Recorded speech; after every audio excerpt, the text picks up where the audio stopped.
So Gearing Roles is a 4-year project funded by the European Commission in the scope of the Science with and for Society program, where 6 gender action plans are designed and implemented in various European institutions, including Sabancı University. In this session, we will be talking about gender equality plans and institutional change actions that have been implemented or are currently being undertaken in 4 universities in Turkey. All 4 of these universities have coordinated actions in the scope of these projects commissioned by the European Commission. EGERA in Middle East Technical University, Plotina in Özyeğin University, SAGE in Kadir Has University, and Gearing Roles in Sabancı University. And we're so lucky that they had done amazing work before us in Turkey that we could frequently consult them, and they generously shared their know-how and experience with us as we were implementing our own project. In this session, I'm both facilitator and participant. My name is Zeynep Gürül Göker. I'm a researcher at the Sabancı University Gender and Women Studies Center of Excellence, SUGender. So I will be asking our speakers some questions, and then I will also join Ayşegül Altınay to share with you some insights from our own experience at Gearing Roles. And I'm sure that we already have in the audience participants and partners of the Gearing Roles project. And I assume that we might also have some other participants of the project, SAGE, Plotina, EGERA, or other sister projects. So they are welcome to join the conversation during the Q&A. Our aim is to listen to the experiences of change agents in various universities, to discuss common as well as uncommon and particular problems, to share strategies, what works, what doesn't, and to think about what we can do together to scale up the change both in Turkey and across Europe and across the world. So let me briefly first present to you our speakers. Ayşe Güneş Ayata is a professor and the chairperson of the Department of Political Science and Public Administration, as well as the Center for Black Sea and Central Asia at Middle East Technical University, METU.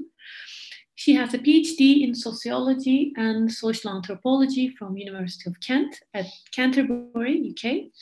She's been a guest lecturer at various universities across the world, such as Manchester and Oxford universities in England, Wissenschaftszentrum Berlin for Sozialforschung in Germany, and EHESS in France at different times in her career, gave lectures as Fulbright professor at Harvard University for 2 years. She's one of the founding members of the Gender and Women's Studies Master Program at METU and teaches gender, politics, and political participation. She was a member of the advisory board of the Regional Bureau of Europe and CIS at UNDP between 2000 and 2004, and has been a prominent expert involved in gender-specific programs conducted by the World Bank and UNDP on gender discrimination in education, country gender assessments, gender mainstreaming, gender budgeting, covering not only Turkey, but Balkans, Eastern Europe, and Central Asia. She's published extensively on the gender dimension of Turkish politics, political participation, post-Soviet transition, numerous journals and books, and carried out many research projects in the EU Framework Program, as well as the EU Framework Program. And one of these is where very recently she was the coordinator, local coordinator and principal researcher of EGERA. Our second speaker is Mary-Lou O'Neill, a professor of sociology and the director of Gender and Women's Studies Center at Kadir Has University. She's received her BA in liberal arts from the Evergreen State College and her MA in American Studies from the University of Wyoming and her PhD in American Studies from the University of Kansas. She also received an MA in Women's Studies from the University of Exeter, England.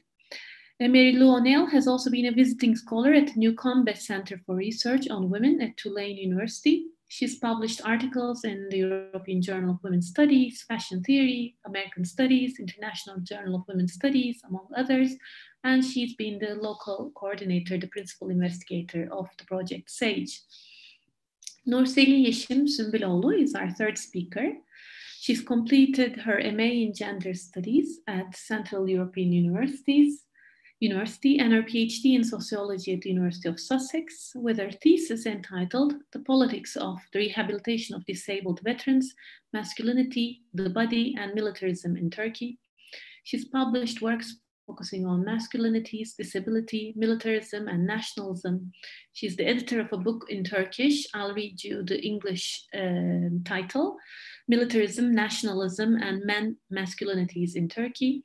And she's one of the founding members of the Initiative for Critical Studies of Masculinities and a member of the editorial board of the bilingual peer-reviewed journal Masculinities, a journal of culture and society. She coordinates an ongoing gender project entitled Educational Manual on Gender-Based Violence with a critical masculinity studies perspective, funded by the Swedish-Turkish Cooperation Unit. And she currently works at Özyeğin University in Istanbul as a gender equality expert. And she will describe to us that this position was also created as part of the Plotina project, right, as a full-time gender equality expert office. Our fourth speaker is Ayşegül Altınay. She is a professor of anthropology and gender studies at Sabancı University and the former director of SUGender. She's published extensively on gender, militarism, nonviolence, and memory. Her recent work focuses on transformative activism. Among her books are The Myth of the Military Nation, Militarism, Gender and Education in Turkey, The Grandchildren, The Hidden Legacy of Lost Armenians in Turkey, Gendered Wars, Gendered Memories, Feminist Conversations or War, Genocide and Political Violence, co-edited with Andrea Pető in 2018, and Women Mobilizing Memory, co-edited with Maria Jose Contreras, Marianne Hirsch, Jean Howard, Banu Karaca, and Alisa Solomon, which was recently published by Columbia University Press last year. We're so delighted to have you all here. Thanks again for coming, for joining this conversation. So the plan for this roundtable is to do a round of questions. I will ask a question and then receive responses from each of our speakers. And I will ask them to limit their responses to 5 minutes, and then I'll do a second round of questions. So let me start with my first question. We can start with maybe with the same we can start with Ayşe Ayata. Can you talk a little bit about what you have done, achieved in the scope of, I'm naming all the projects here, SAGE, Plotina, Gearing, and Egera in your respective universities. I know that there has not been a gender equality action plan that was implemented at ODTÜ, but there have been other policies and actions that have been implemented and designed. And given the scope of this conference, which is gender and leadership in decision-making, could you briefly describe what you have done in your universities? Okay, thank you very much, Guru. I was very honored by your introduction. I suppose this is because of my age rather than my achievements, really. I mean, I'm here with a number of young colleagues, and all of whom are very well achieved, and I'm very proud of them as well. To be with such young and sort of very qualified academics all over Turkey. Well, I have to also say one thing, and we are the only state university here. I mean, I know that there are colleagues from other parts of the world. Maybe they may not know the differences of sort of private and public universities. We are the only public university. So throughout this session, I will be referring to some of the sort of controversies regarding the government and so on. So this may not apply to private universities as much. So I think this is something that has to be noted.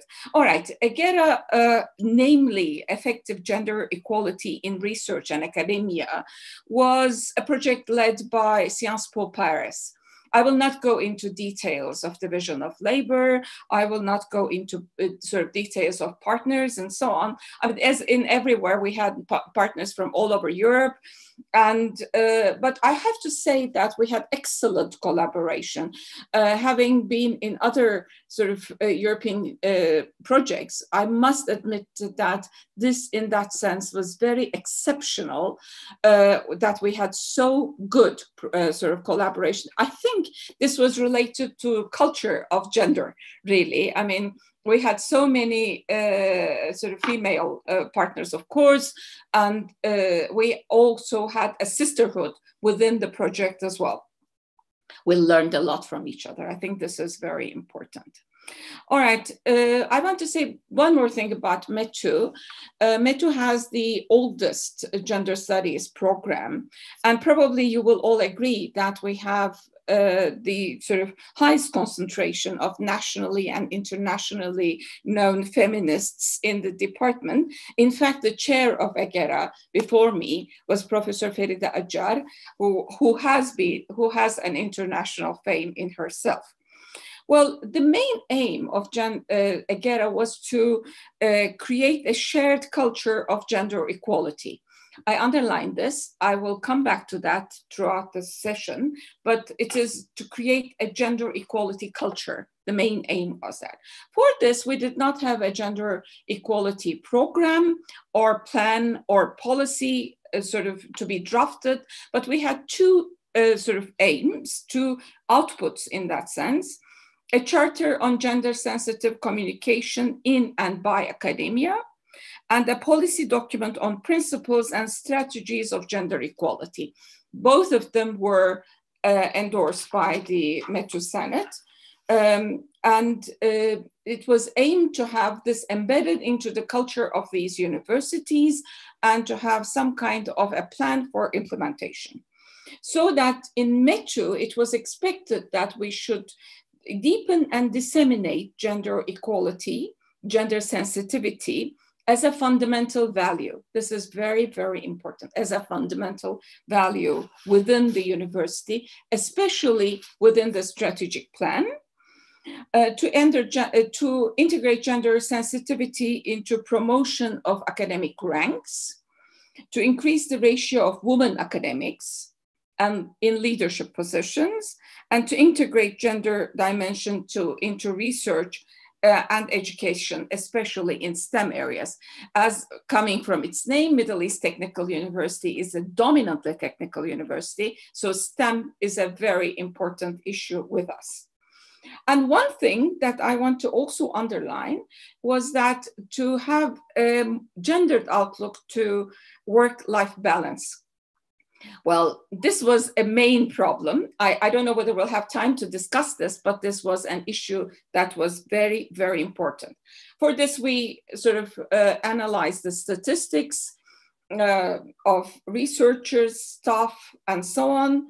We conducted 2 surveys with all the staff, including the service staff. I mean, all kinds of staff, administrative staff, academic staff, everyone.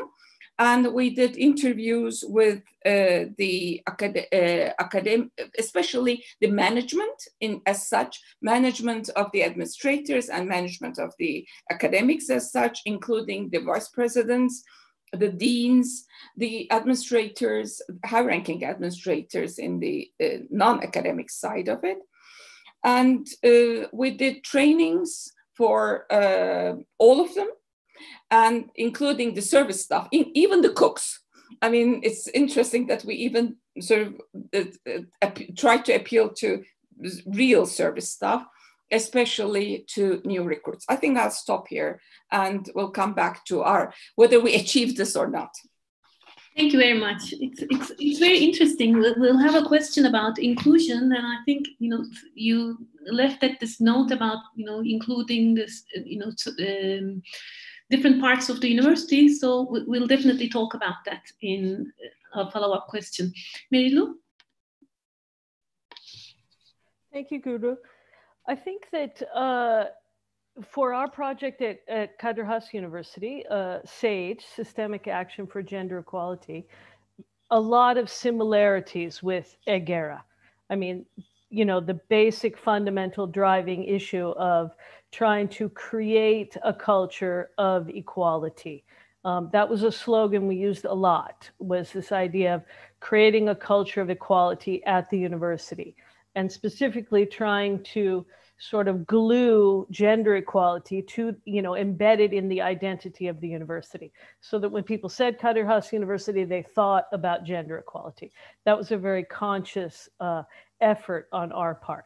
I think that in many ways, as I said, very similar to EGERA, I think, except for the fact that I think SAGE had a much more, how shall I say, sort of instrumentalized approach. We were expected to make a gender equality plan. It was a gender equality plan that was based on data, so it was data driven. Again, we also surveyed to the best of our ability. We were not very successful in surveying academic staff in particular. We surveyed academic staff, we surveyed administrative staff, we interviewed all the way from the rector, all the way down, all the way through the levels of the institution. And of course, we collected all the statistics that we could gather. We did not collect, the university did not have a practice of collecting gender disaggregated data. So that was the first real victory, if you will, was to sort of embed that practice in all the areas of the university. We're a little bit lucky in after SAGE, we've had a bit of institutional reorganization. We have a directorate now called Institutional Research and Evaluation. Basically, they're the report writers. So in one place now, all the statistics get collected and reported. So that makes life a little easier going forward. That was one of the first really big things to overcome, was getting the data collected so that we could then form the plan. The plan at Kadir Has was based on 4 separate themes: institutional government or governance, which was of course around issues of leadership and decision-making; career progression, so how are people moving through the pipeline? Are people moving up? Are people moving out? What's going on there? Work-life balance, which I think we'll be coming back to, a recurring theme for all of us, and gendering knowledge. So how could we integrate the sex/gender dimension into classes, curriculum, research projects? So those were the 4 big areas. And then the plan was, built from there. I mean, in terms of sort of quickly a little list of what we did, like I said, we now collect gender disaggregated data. We also did training for academic and administrative staff. The project created a set of guidelines, which are now available from our Research and Development Directorate, our RGAE Directorate, about how to integrate the sex and gender dimension. And we did training on that as well.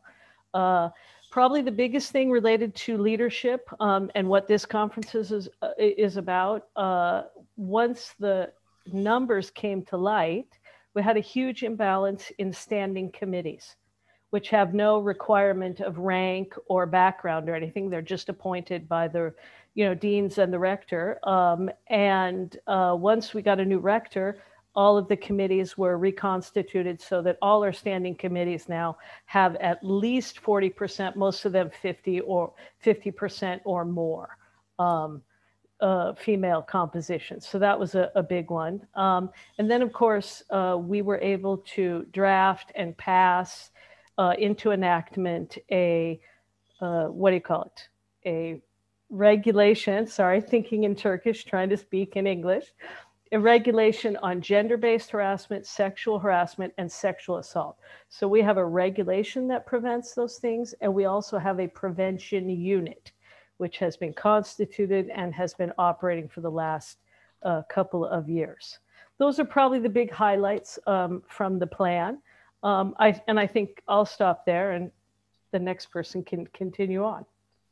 Thank you very much, Mary Lou. Those were some very serious institutional changes. And I pick on one thing that you said. You said with a new rector, all standing committees were reconstituted. So the title of this conference being Leadership and Gender, we see that leaders do make a difference. So maybe we can talk about that a little more.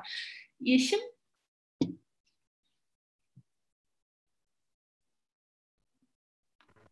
Sorry, I thought it was done automatically, unmuting. Hello, everyone.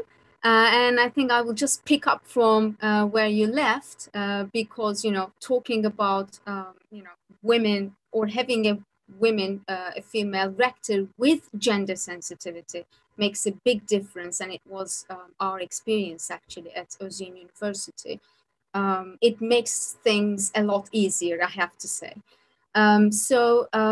with our project, Plotina, a lot of the themes are quite similar to what Mary-Lou has just listed, actually. So, I mean, this is a Horizon 2020 project, and it ended in February 2020. So quite recently ended, but you know, we have sort of made sure that was part of the project that the work continues. This project, I mean, focuses on, you know, decision-making bodies, recruitment and career progress, work-life integration, and curriculum as a separate focus, and research as another separate focus. And I mean, up until here is quite similar. Perhaps what we, I mean, one of the differences is that Özyeğin University has established a gender equality unit and hired a gender equality expert, which is me currently, which is the first of its kind in Turkish universities, I have to say. I have to self-promote shamelessly, just to make sure that the plan comes to life. You know, the plan becomes an integral part of the university culture, and it becomes part of the existing mechanisms at university. So the unit and the expert are two important things to ensure sustainability of the plan. And one of the biggest things that we have done, as you know, Kadir Has was explaining and Ayşe Hocam was explaining a lot too, we did gender awareness trainings, and we sort of separated all stuff, but I have to say, excluding the, you know, the blue collar stuff. We've got plans to work on them, but then, you know, pandemic came in and it just disrupted many of our plans. So we did a specific seminar just for the deans, faculty deans, and vice rectors and rector herself, and then a specific one just for the administrators, you know, all the, you know, the administration, the coordinators, and then one seminar for administrative staff, and tailor-made workshops, not seminars, but workshops. And I'll come back to that actually when I talk about resistance. Workshops with limited number of people for academic staff. And we've still got some workshops to go. And the other thing, important thing was, of course, gender desegregated data. We've been working with the Technology Transfer Office about the, you know, number of grants taken and people participating in TTO trainings, for instance, or, you know, research teams, etc. And we're also working with, you know, the library to gather information about publication, you know, by, you know, the gender of the author, but also publication on gender. I mean, at least including gender as one of the keywords in their publications or their work. We also have, I mean, we thought it's important to work with human resources as well. So we managed to get a specific question about gender in the exit questionnaires, just to be able to get data, you know, information, whether gender discrimination or any gender discontent was part of the decision for that employee to leave the university. I mean, nothing has been said about it yet, but, you know, the question is there, and we can now address this problem if it is a problem at all. And lastly, we have been working on how to integrate gender in the curriculum.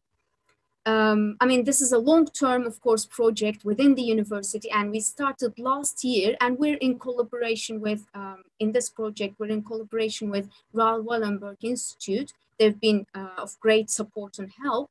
And we did this workshop last week, open to all members of faculty from different departments, just to talk about their opinions. I mean, to understand their needs to be able to do that. I mean, in all teaching processes and curriculum, how to integrate gender. And this year we are planning to focus on 3 faculties in particular: law, engineering, and architecture, to form working groups within those faculties so that they can do some concrete work to integrate gender into curriculum. How? We will talk about that. It's still in progress, but we have started the work. So I'll stop here and, we'll of course talk more in the coming questions. Thank you very much, Yeşim. That's a lot of work in very diverse areas. So Özyeğin is, I'm sure, so lucky to have somebody like you.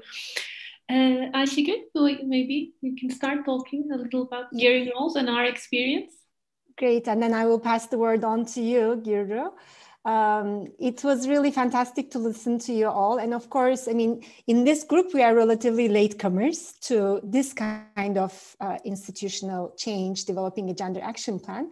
But we did start with a strong basis. We were fortunate to start with a strong basis, a very strong Gender and Women's Studies Center, through gender, having published and put into practice the first sexual harassment policy in Turkey under the leadership of our late rector, Tosun Terzioğlu. Big gratitude to him for supporting that process at a historic moment in the history of Turkish universities. And having been strengthened by women deans, Ayşe Kadıoğlu, presidents, again, Ayşe Kadıoğlu and Zehra Sayers, during whose term we started this project, and vice presidents. I want to name Şirin Tekinay also, who was crucial in helping us launch this project. And we had male rectors who believed in gender equality and supported us. I mean, it was during Tosun Terzioğlu's leadership that we published the first sexual harassment statement and policy in Turkey. And Nihat Berker, who is now at Kadir Has, he was really one of our most regular participants in SUGender events and was a real believer and supporter of gender equality. And it was during his term that we established the Gender Studies PhD program. So we had already done a lot of pioneering work at the university, but we did not have a gender action plan. And when we started this project, we realized that indeed a lot of the institutional mechanisms had been absent. And so we had to learn from the experience of others. And we were so fortunate to start this after all of you. I remember in November 2018, we held two important meetings where Professor Ayşe Ayata and yourselves, Mary Lou, Yeşim, and colleagues from other universities, particularly in Ankara and Istanbul, former rectors, women rectors from different universities, we came together and everyone was so incredibly generous in terms of sharing their knowledge, know-how, and wisdom with us. So when we started Gearing Roles in January 2019, we were already equipped with your experience and wisdom, and we were really blessed to learn from you and to have your support. And I want to say that Mary Lou mentioned creating a culture of equality beyond gender equality, or that encompasses gender equality, which is very, very important. We also approach gender in an intersectional sense, and that's also something we're trying to do.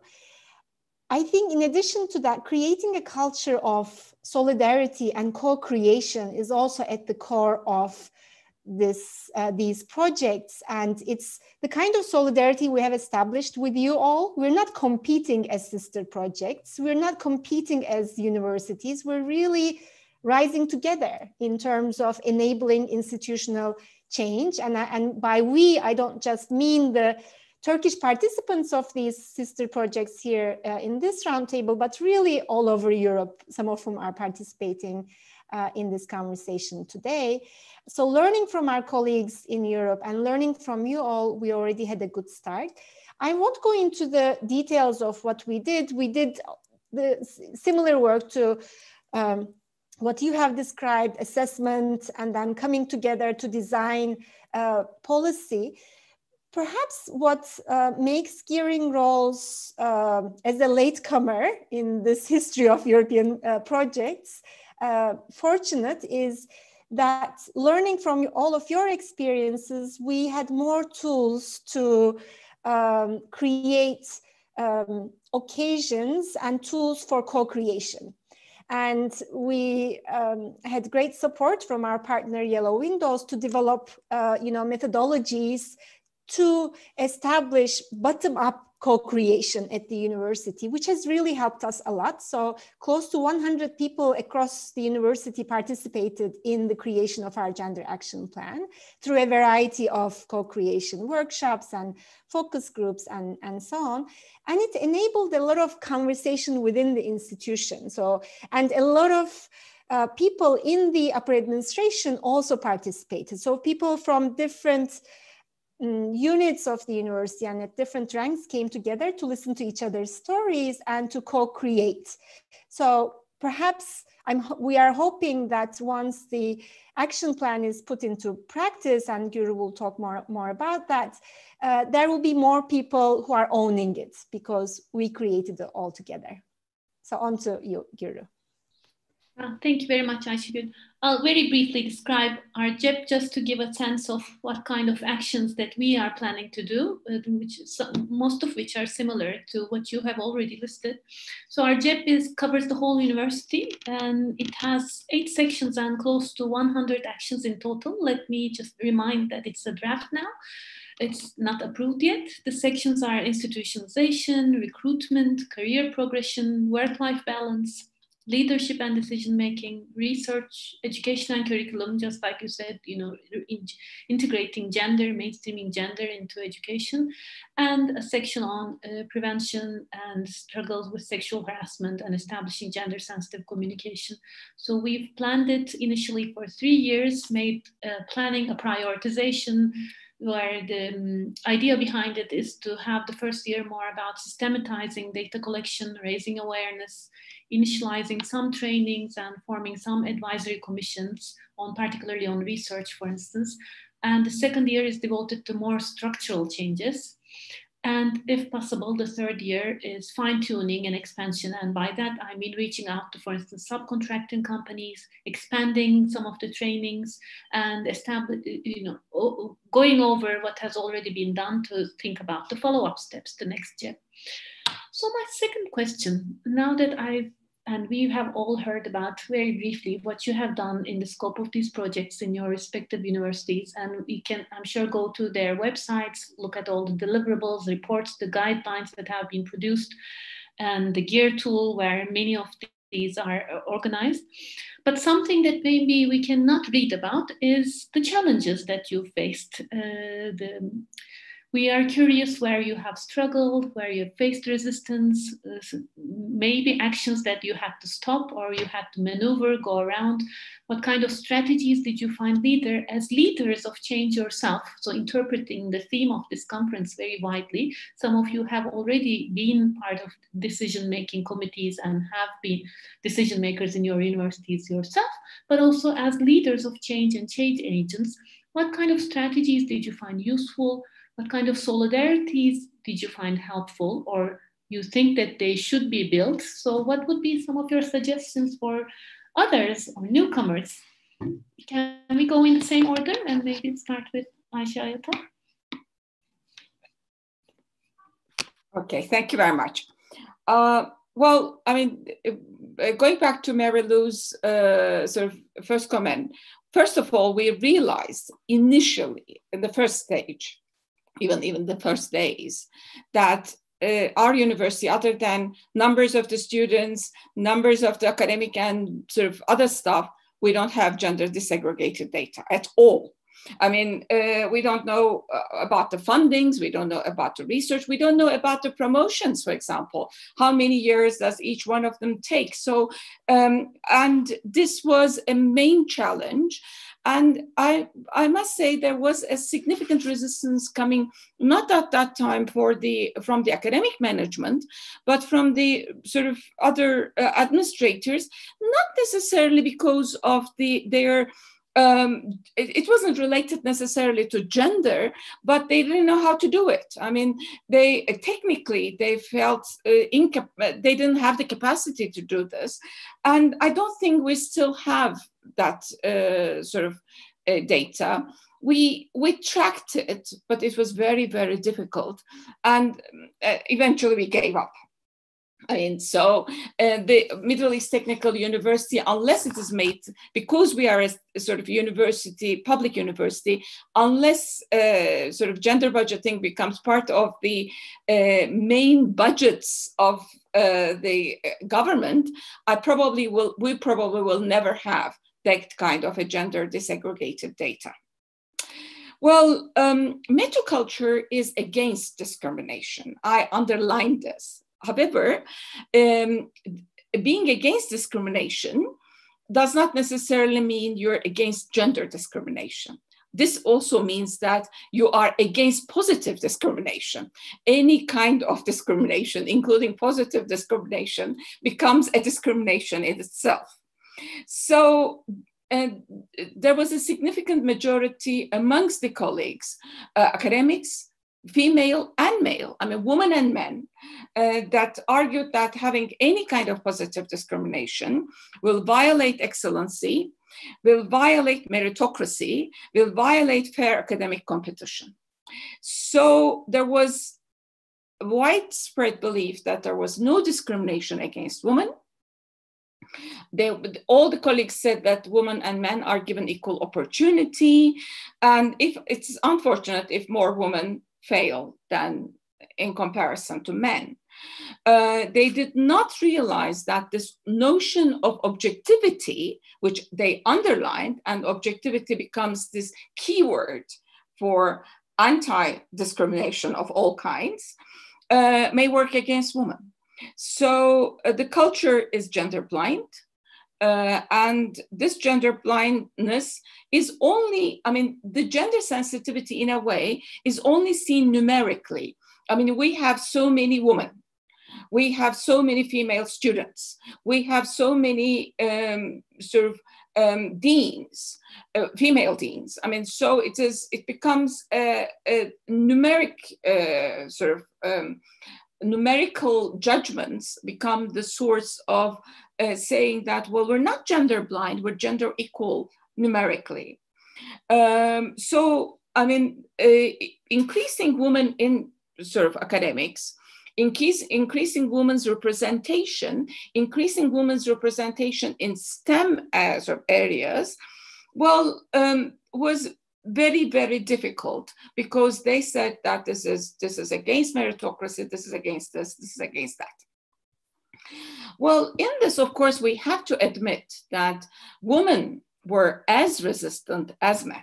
So we shouldn't think that it was men that was resistant. On the contrary, I mean, men sometimes were more welcoming. Men sometimes gave examples that were sorry about. For example, one of them said that, well, I had this PhD student who was a brilliant, female PhD student who was brilliant, but she had to decline a scholarship to go abroad because she had to take care of her family. So, I mean, so he realized in a way that there were problems regarding being woman. And in terms of work-life balance, we had major difficulty with women sort of management. They always said that, I mean, almost exclusively, they said that, well, this will be abuse of the staff under them. So they should, I mean, they were very, they were non-sensitive to work-life balances at all. And in fact, male sort of managers in that sense probably were more sensitive. They realized the problems of handling this double burden issues and so on. Well, how did we do? So there was a concealed resistance. I mean, there was a resistance. We shouldn't say that there was no resistance. Well, this concealed resistance, we had two very important leverages, two very important supporters, shall we say. One of them, I must admit, was the president of our university. I mean, female presidents have been mentioned as supporters, as well as male presidents. I mean, in our case, a male president, Ahmed Ajjar, was very supportive. I mean, I don't think this is only because he had been married to Ferida Ajjar for decades, but it was also related to his understanding of the international norms, universal values, and his understanding of the sort of women's participation into academic life. So he, in a way, enabled us, supported us in our research, and he sort of opened doors to us. He sort of not necessarily persuaded, but he brought our sort of charters and things to the Senate, which accepted these sort of charters and so on. The second thing, which is, we cannot export Ahmet Acar, and we don't have Ahmet Acar anymore. But we can export, the other sort of leverage, the other sort of asset we had, and it was the idea of international standards. When you go to academics, especially those that are globally competitive, or the universities that aim to be globally competitive, and you say, well, if you want to do an EU framework project, you have to have a gender balance.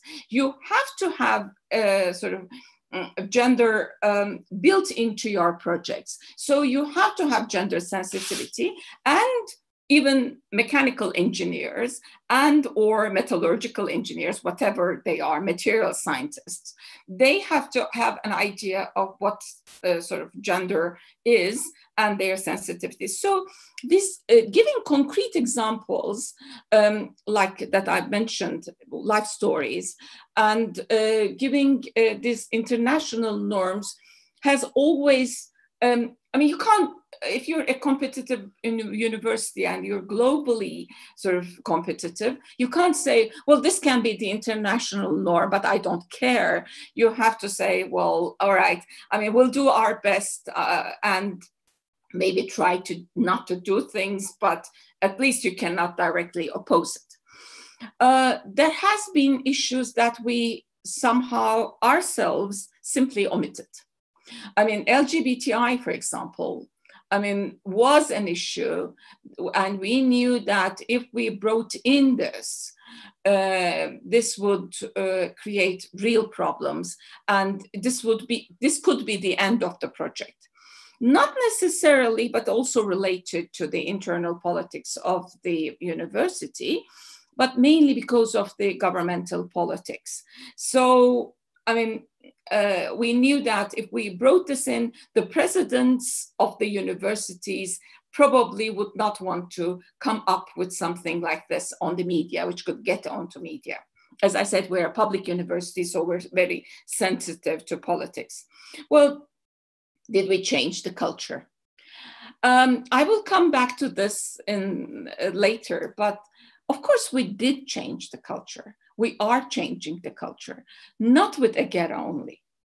We're changing the culture with young academics that are coming with different values and that are globally open, but not radically. We're not changing the values radically. I will give you just an example. Just I experienced sort of a few days ago. We had a research assistant exam. Most of you are in private universities, so you probably don't have this. But in public universities, there is a very strict examination procedure of research assistants. We have to do things blind. We have to have all kinds of sort of considerations. And at the end of this exam, not by choice, but by coincidence, we had 3 male students that could become research assistants. There was, I wrote this to our internal sort of WhatsApp group and said, well, we have 3 male. And immediately there was concern coming from the staff saying, what can we do about this? There's nothing we can do about this. There's nothing we want to do about this. They won the exam. What do I do? But they were very much sort of concerned that they all 3 were sort of male. So I think this is an important change in the culture, but it's not necessarily institutionalized and it's not necessarily shared by everyone in the university. Thank you very much for sharing your experience in such an open and honest way. And I think it was a great example of the way in which people internalized the change, that they immediately responded to this. Merilu, can we hear from you? Sure. I think that, one of the things that becomes, very clear to me as I'm listening to everyone talk is that, of course, each institution has its own culture. And that really dictates a lot in terms of how we approach strategizing change, trying to make change. And it's very interesting to listen to that. I think that one of the major sort of difficulties that we have had at Kadir Has, continue to have, frankly, is maybe in some ways similar to Metu in the sense of, well, do we really need it? Look, there's all these women here. And again, I mean, let's be honest about, in comparison to Europe, Turkey does very well when we look at statistics for the numbers of, women at each rank, certainly the numbers of women in the top rank of full professor. We, outperform Europe in a lot of ways. And I think sometimes it does us a bit of a disservice because while 30% of full professors in Turkey are women, that's not 50%, as I like to say. And this is I've said this at many European meetings. The only reason why Europe looks to us on this issue is because it's so much worse in Europe, frankly, in terms of the numbers. But I think there's a way in which that does us a little bit of a disservice in the sense that people are quite comfortable. People look around, they see a lot of women, they see women in positions of power, and they don't necessarily see that there is ongoing difficulties related to gender inequality in academia in Turkey. So I think that's one of the things. We did not get a lot of widespread buy-in. We knocked on a lot of doors. I had a lot of meetings. We tried to involve people from each faculty, and we did not get a lot of participation. Mostly, I think, related to the culture at the university. Kadir Has does not have a solidarity culture. We just don't, I've been there for 17 years now. One thing we are very, very poor at is standing together about anything. And I think that informs this as well. And very similar to what Aisha Hoja was saying, lots of resistance from women as well about the fact that it's not necessary or how it will affect their workload from administrative staff. So we had our share of resistance in that regard. On one more negative note and one more positive note, we had a rector change in the middle of our implementation of our gender equality plan. And while both rectors, one man, now we have a woman rector, both have been supportive in different ways, I must say, and supportive of different issues within the gender equality plan, which was interesting. But there's one thing that unites them both. If it costs any money, they don't want to do it. I can see Yeshim laughing. If it costs money, then that's lowest on the list of things that we're going to do. If it's something that we can just have a commission, or we can have a study, or we can collect some data, or we can make a regulation, and all of these things are important. But when it comes, and basically what's happened at Kadir Has is we've done all the easy stuff now. Now we're to the hard stuff, which costs money. And that's where we're experiencing difficulties. The bright spot in all of this in terms of allies and leadership for us was the head of our human resources department.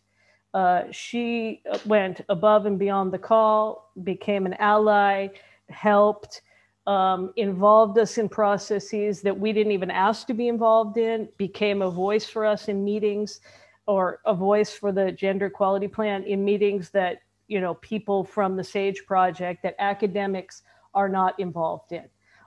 So she sort of became a member of the team, if you will. And that was hugely important to us and continues to be hugely important to us, because even though the project has ended, here's a person who's in a very important position when it comes to many of these issues to just, you know, put the word out there, put the idea out there that, hey, we need to be thinking about how this impacts in terms of discrimination, in terms of gender balance, but in terms of all kinds of discrimination. So that was a real bright spot. And I think for us, at least, an extremely important ally. And more in general, the administrative staff I found to be more supportive of the gender equality plan than the academic staff. I mean, they were, high fives in the hallway. You go, girl, keep going. We really need it.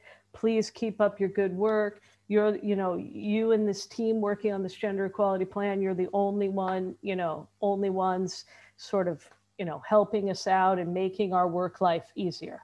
And I think that's a reality we sometimes forget about, that as academics, we're in enormously privileged positions inside the university, that the administrative staff don't always enjoy that same privilege. And so many of the policies around gender equality planning have a disproportionate benefit for them. And so, at least in our case, they were extremely supportive and proved to be really, really big allies in trying to, you know, push through things. I think it's time for Yeşim now. Thank you for all the speakers for being so time conscious. Well, thank you very much, Merilu. I now hear, listening to both of you, some similar challenges as well as particular challenges, depending, of course, on institutional cultures, but also the differences in terms of the structures of the universities, which I think is very important to listen to. And we'll talk more about allies and solidarities. I thought that was both of you raised this issue of different allies, and I've seen in chat one of the audience, somebody from the audience had written, maybe it's not just about the gender of the leader, but it's about the mentality of the leader. And I think both of you have already raised this issue. Yeşim? Thank you. I was laughing at what Merilu was saying and thinking at the same time, actually. I never thought about it as a strategy, but it was sort of an unconscious strategy to always try to find some external funding, at least in the initial stages of any project. I mean, it's the same for this integration of gender into curriculum, for instance. I mean, we've been working with some experts outside of the university, and of course we need to pay them. And I mean, we were lucky to work with Raoul Wallenberg Institute, and they were providing this funding. And I think it makes things a bit easier, at least in the initial stage. And I believe, or I hope to believe, you know, it just becomes easier when you come to the, you know, later stages to convince the management to get you some funding, you know, from internal resources.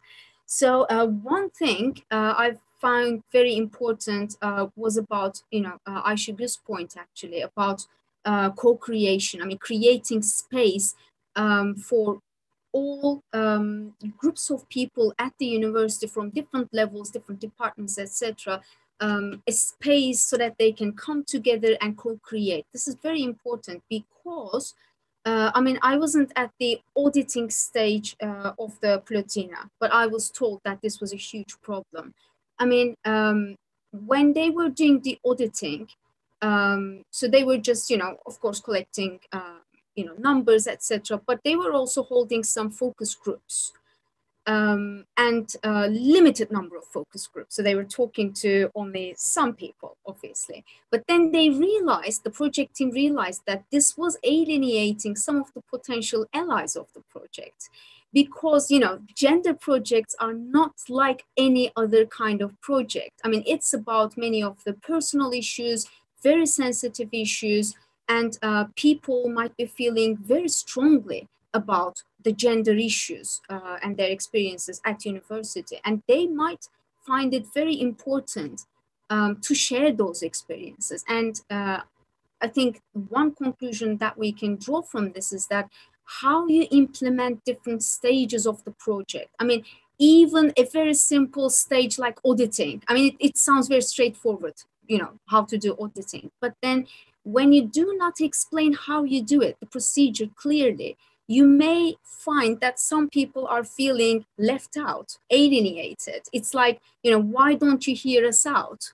And then they had to explain, you know, again and again that it was just a limited number of focus groups. And then, of course, they will be contributing. So it's important to, I think, open up this space to all people as much as possible from the very beginning.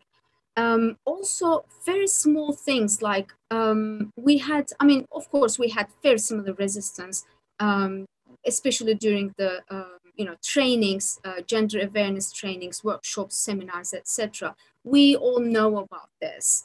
I mean, it's part of the culture, institutional culture, because we think of themselves, and rightly so to some extent, at such a high level that, you know, we've passed many of these problems. But then, and from women as well, I have to say this. I mean, it's perhaps not very fair to sometimes to say this again and again, but I believe it's important to sort of, you know, point out that sometimes because of political correctness, men are not so much vocal about their resistance. They keep it inside, but women feel freer to, you know, you know, just talk about their resistance to such efforts, gender equality efforts. But apart from that, we had a different kind of resistance when we were organizing the training sessions for the academics. So these were, you know, just workshops. So they needed to, we were opening up some slots so that, you know, academics could just register on the slot that they find suitable for themselves. In the beginning, we had to cancel a lot of the slots because no one was signing up, okay? And I have to say, this whole process started with the rector's message about, you know, this phase of the project. I mean, her support, clearly explaining her support for these trainings, seminars, workshops, etc. And then the more specific announcement came from the deans. I mean, for us, it meant, you know, support from higher up, so it would encourage people. Just the opposite. They thought, academics thought, that this was a mandatory training. They had to go and listen to an expert or a so-called expert for hours, and then, you know, that was a waste of time, etc. So what we did when we heard about this feedback, what we did was to change the way of announcement of the training sessions. We did, I mean, we did the communication through faculty secretaries. So it wasn't coming from the top, but it was just letting them know, informing them that something like this was going on. And then we specifically described that they were workshops, they were participative workshops, and it made a difference actually. And then, you know, of course, the word spreads, and then you find it more, you know, you find it easier to attract people. And it's about, you know, we've done 2/3 of the workshops, and then we've reached out to 1/3 of all academic staff, which I think is not so bad. And one other thing, which, you know, sort of is related to what Mary Lou was saying about the institutional culture. So I believe as a strategy, we could just pick one theme or concept or something that is already part and parcel of the institutional culture. One keyword, one that would do the trick, and that was sustainability for us. I mean, we've got we've got, you know, this sustainability platform at Özyeğin University, and this is, you know, it has strong commitment to enhancing this UN Sustainable Development Goals, and it's doing a lot of work towards that. And once we integrated gender equality into sustainability, a lot of the things were, just easier. We had more support, we had a platform, an already working mechanism to help us out in many of the things. Just think of simple things like, doing the announcements, for instance, or organizing an event, a talk, for instance. So I think it might be wise to try and find ways to integrate, find one of these keywords, key concepts, whatever that is, for that particular institution, and try and engage with that keyword or key concept. It makes things a bit easier. So that's my contribution for this question. Thank you so much, Yeşim. Thank you to all. These are extremely helpful. I'm taking note. I feel like I've asked this question on purpose. Of course, it was on purpose, but now that we're in the stage of implementation, all these strategies, hearing about them are very helpful.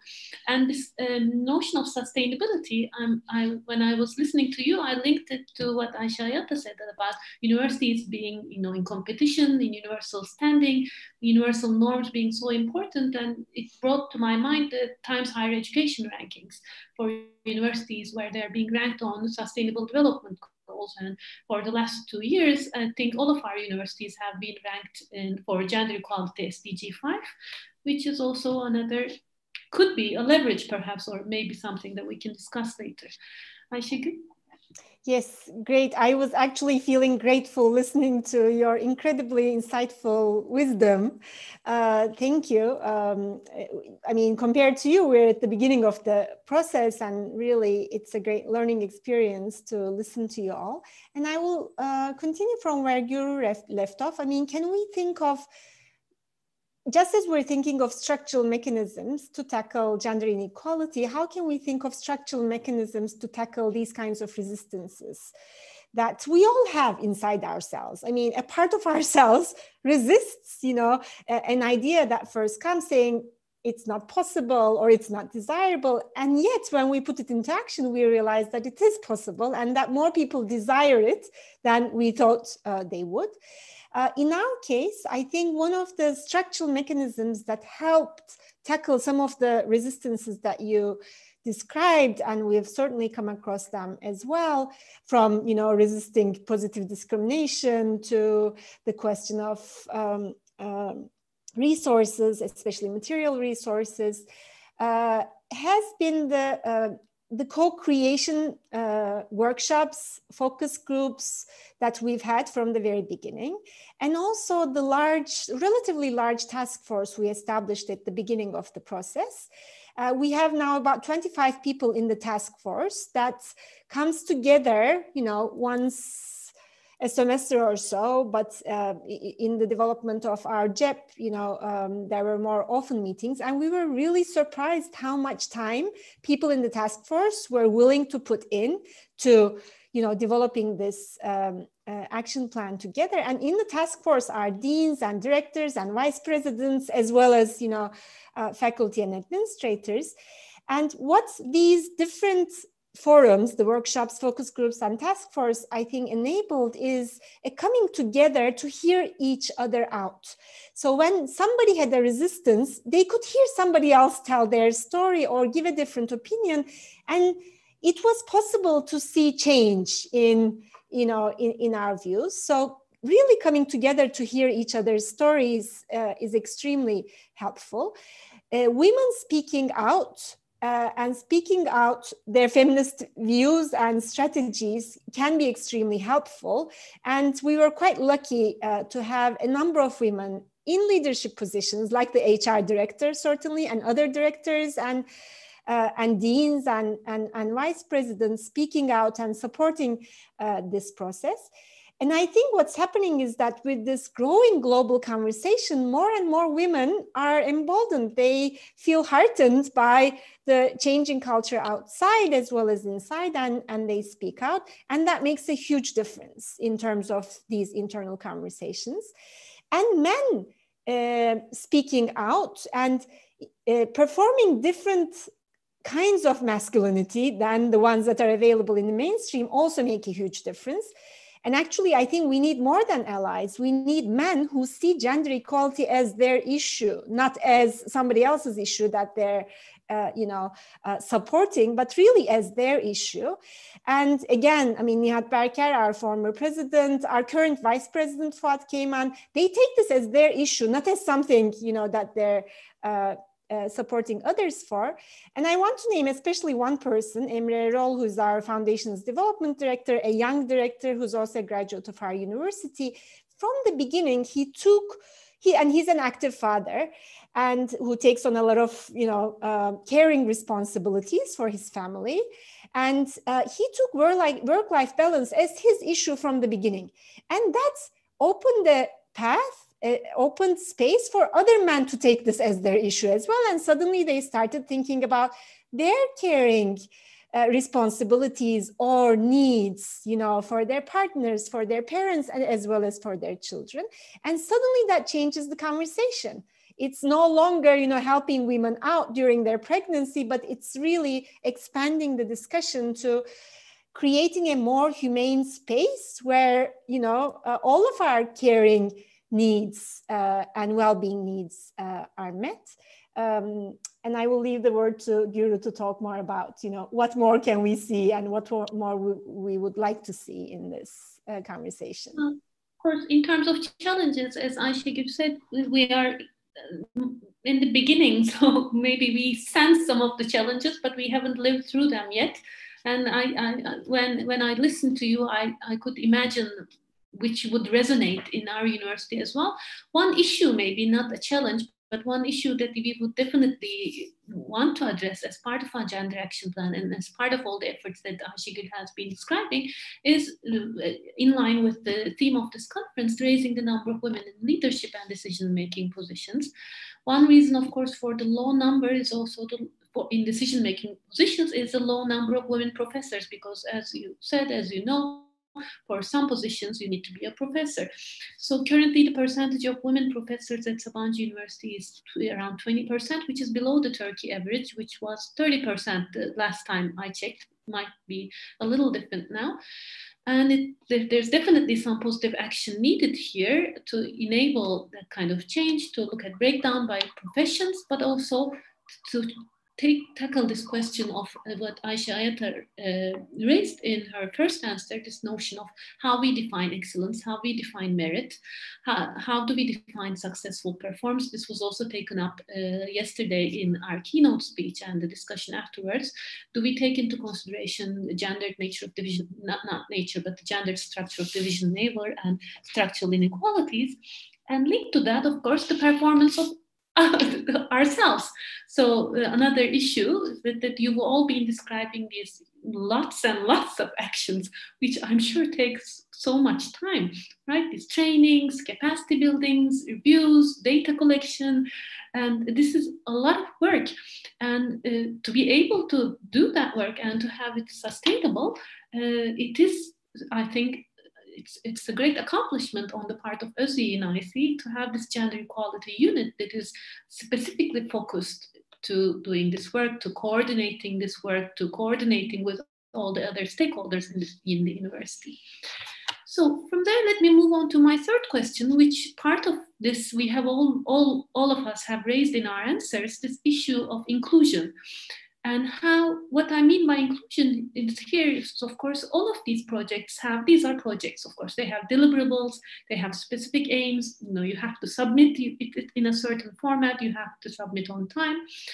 And something that had been missing, which was also taken up in the European research era in the other rounds of these projects, is this need for to be more inclusive, to pay attention to intersectional inequalities.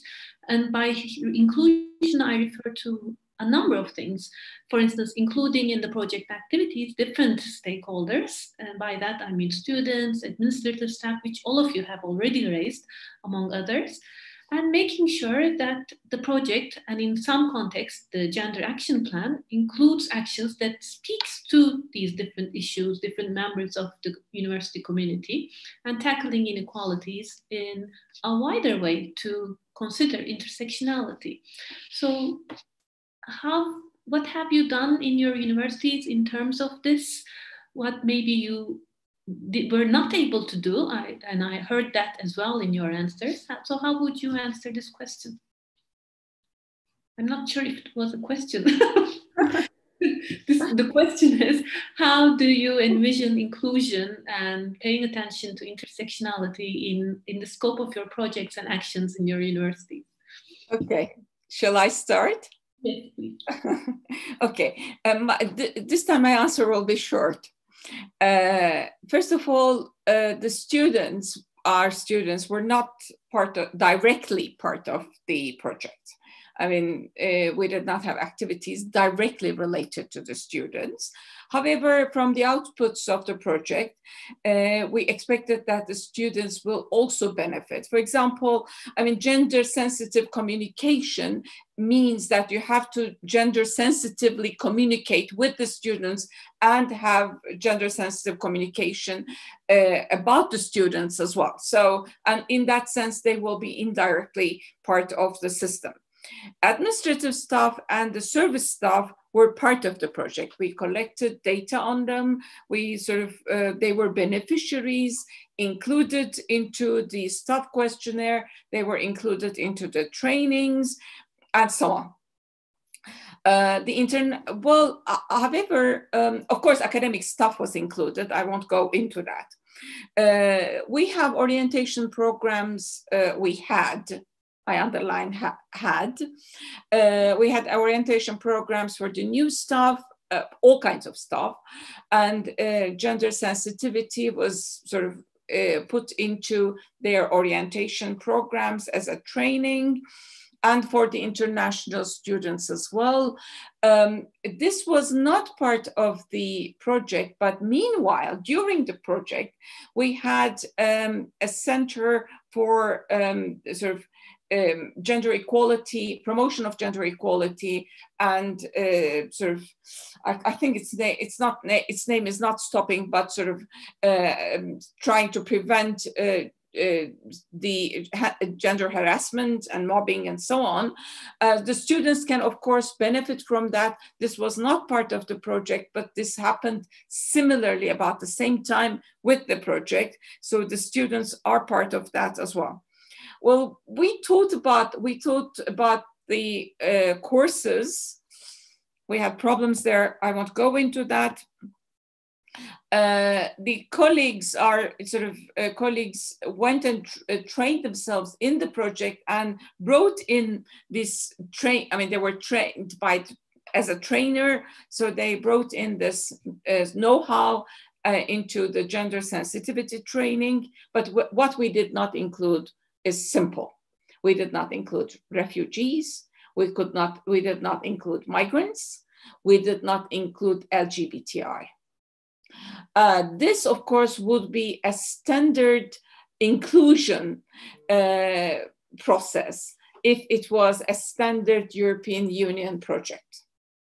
As you can imagine, this was more a political decision rather than a project decision. This did not happen in Turkey, and this did not happen in Czech Republic as well, as our partner. It happened in other countries, other partners, but as you can know from the name of the two partners, two partner countries, there was a political decision on not including ethnicity as such, not including. So in that sense, of course, we have to be blamed in terms of turning a blind eye to sexual orientation, to ethnicity, to refugees, and so on. Thank you very much. Merilu? Unmute myself. Well, I think that I sort of see this question in two parts, if you will. a very academic start to the question, sorry. I mean, one about diversity among stakeholders at, in a university community and how to include those, but also about intersectionality in the sense of interlocking ideas of oppression and how we're trying to deal with those. I think that in terms of stakeholders, I think, very similar to what, Aisha Hoja has said. I mean, certainly academic staff, administrators, I mean, much more the focus on the university as a workplace rather than as a school. So while, yes, we included students to some degree in the sense of curriculum reform, so things that would impact students, we also had the benefit, not directly related to the project, but we did get some side benefit, that the university's LGBTI student group was founded during the time of the project. It was not a goal of the project, but we certainly did benefit from a good relationship and a lot of input from them about how a gender equality plan could deal with LGBTI students as well. So, I mean, that's sort of one part of the, answer, I guess, is about stakeholders at the university. Now, I was a little bit, I mean, anybody who knows me knows how pragmatic and practical I am. One, very simple way in which we included men in particular and administrative staff men, not just administrative staff men, but they got the bigger part of the benefit, I think, is one of the actions that we implemented was we extended paternity leave. Only to 10 days, but from 5 to 10 days. And there was a lot of extremely positive feedback and goodwill that the project received from that, action alone. And that, activated a lot of administrative staff who are male in a very different way. So that was one thing. I think in terms of how we deal with diversity, in terms of sort of diversity among women, diversity among men, diversity among genders, gender on the spectrum is much, much more difficult. I think, certainly one of the very first places that we start is just in terms of how we define gender. And we had a long discussion in the project, a long and a not easy discussion about how we understood gender, how, are we just talking about male and female, men and women, which is a lot of what the language boils down to, unfortunately. And of course, we're also stuck a bit, especially when it comes to data, with the very way in which data is collected.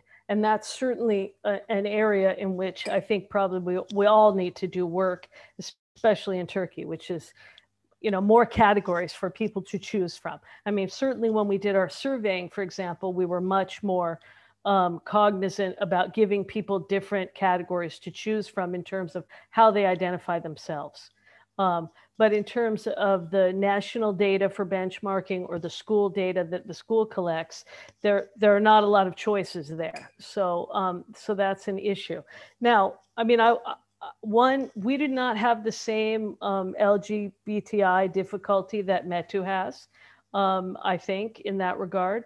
While I don't think it's something that the administration necessarily advertises, I think much more accepting in terms of the university culture. I mean, if for no other place, then the regulation against harassment starts with gender-based harassment. And it includes, sex, assigned sex, perceived gender, sexual identity, gender expression. I mean, a long list of inclusion there. So I think that's a extremely important advancement that's, you know, sort of enshrined in a regulation, and the prevention unit also operates on those terms as well. So we have a prevention unit, you know, people can make a complaint if they feel they are being harassed based on gender understood in an extremely broad sense there. So I think that's a, you know, we were pretty successful there. I think just one last thing, and again, I admit that it was a blind spot for us until a number of people came to those of us working on the plan, and there were a number of unpartnered, no children women who did not have children. Wow, really bad sentence, sorry, who came to us and said, what are you doing for us? That in a lot of ways, the gender equality plans was really reproducing and really oriented toward very traditional gender roles. And they were absolutely right. And I'm still stuck in many regards in terms of, especially around work-life balance. I mean, I think career progression and many of those other issues, but in work-life balance, that's a place where we're really lacking. We included as an action care leave. It was for all staff. The idea was 1 week of paid leave to care for a close relative or family member. We had a long list of people who were defined in there, and we couldn't get that one passed. That was one of those where it will be abused. Everybody will just go on vacation. Everybody will sit at home. This is one of the things I'm hoping that this pandemic may actually have broken the back of that set of that way of thinking. I'm hoping is that we can be at home, we can be and still be doing our jobs, that we don't have to be sitting at the desk with people watching us, punching the clock, that maybe we can redo our work culture in terms of more flexibility. I think that's enough for me. Thank you so much. And thank you so much for bringing that up, this issue of work-life balance, and think about it from different positions and positionalities, and with the effect of the pandemic as well. For the, what was it? The unpartnered, unchildren were as a new category. Yeşim? Thank you. And thank you, Merilu, for this neologism.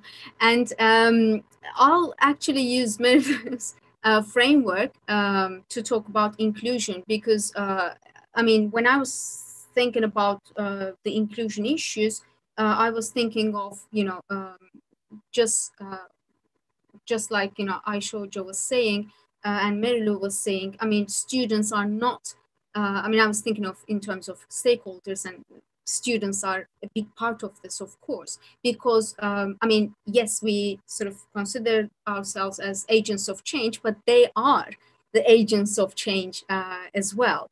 And sometimes they may have demands which we never thought of, you know, for further gender equality. I mean, I was just talking to a friend who's from a university which is not represented here in this panel, and she was saying that a student wanted to be addressed as they rather than he or she, but the professor was very resistant against this wish, this demand. So I mean, sometimes students are, you know, just pushing to change some of these long-standing, you know, inequalities or biases or discriminations, whatever, the old practices. But we should be, you know, we should, I don't know, be more open to listen to them. So it's important to include them. I mean, what we did to include students was through a project. So we have the SEC 101 projects that students are, you know, just participate voluntarily. I mean, there's a whole choice of projects, and gender was, we introduced gender as a particular project. And we did the first last year, And the theme of that project was about gender-sensitive communication, gender-sensitive language on campus. So basically, there were some different stages, never mind that, but what was important that these students came in, worked in groups, and they came up with messages, like slogans, to promote gender equality, and they were addressing their peers. So it was like a message from the students to other students on campus, so that, and some of these messages were of course addressing the management, because for instance, they were asking for more frequent late night shuttles because they didn't feel safe to come back to campus, for instance. But then some of these messages were really about, you know, it was like, don't judge a girl by what she wears, you know, a simple thing like that. And when this message came, you know, just came to life, there were all these group work discussions. And I have to say, it was an all female student participants. And she said, well, because there was this training session before this group work session as well. So she said, I realized that I do the same as well. You know, I just look at a very skinny jean women just passing, and then I look at her from behind, and I just think about, you know, I just, some of the biases come into my mind as well. And she was just really questioning her own biases at that particular moment. And then this became a slogan. And then we asked them to create some visuals to accompany these messages. And I mean, there were these posters and there was going to be an exhibition. But then it was just at the time of the pandemic, I'm afraid. So I'm thinking of transferring this to online space, like an online exhibition. But it was a good sort of practice with the students. So they were involved actively in creating gender equal messages, or, you know, we could do some other things as well. And of course, the other thing that we all, you know, when we think about diversity, we immediately think about LGBTI perspective, because it, you know, it partly comes from, or mostly, I have to say, comes from the design of the projects. As Plotina, for instance, there were many discussions, I know, that, you know, it is a very binary project. It looks at gender issues from a very binary perspective. So what we are doing, what we are trying to do, is to work with the already existing LGBTI club, the student club. You know, this is a strategic, of course, decision to work with them to make sure that they are active, they're doing some of the work, and where, for instance, we sort of supported an LGBTI awareness project. We had a series of events, you know, workshops, you know, talks, etc. But it was labeled as a student project, so it was okay that we were supporting it. You all know what I mean. You know, we're trying to keep a low profile. You know, when we think about the Higher Education Council, etc., all these regulations and the political atmosphere, but we're sort of making sure that the perspective is there, and, you know, it's part of the diversity conversations at Özyeğin University. But of course, that blind spot that you were also talking about is true for us as well. We don't know much about how gender intersects with other categories, like class, for instance, or ethnicity, etc. These are not part of the conversations, I'm afraid. And I'll give one example that is, you know, an example of intersection of class and gender. So when, I mean, on campus, there was this daycare facility for children, okay, privately. I don't really know about that, but it was, I mean, all I'm going to say is that it was not affordable for many of the staff, okay? So on paper, yes, there was a facility, but when you talk to, you know, lower middle class people, for instance, lower middle class staff, they were saying, well, I really cannot afford the place. And that led, I mean, collecting this feedback was a motivation to create an alternative facility. And psychology department is working really hard on that. And I think the decision has been made, I think. The decision at least was finalized, and they will now take over from that existing facility, and they will create a more affordable one. So it's important to listen to all these intersections, but I have to say, I'm sure there are so many of these intersections, and we have no idea about them because we don't know the questions at the moment to ask. And I think we should be talking about how to explore these intersectional inequalities. Well, thank you so much, Yeşim. I'll start where you finished.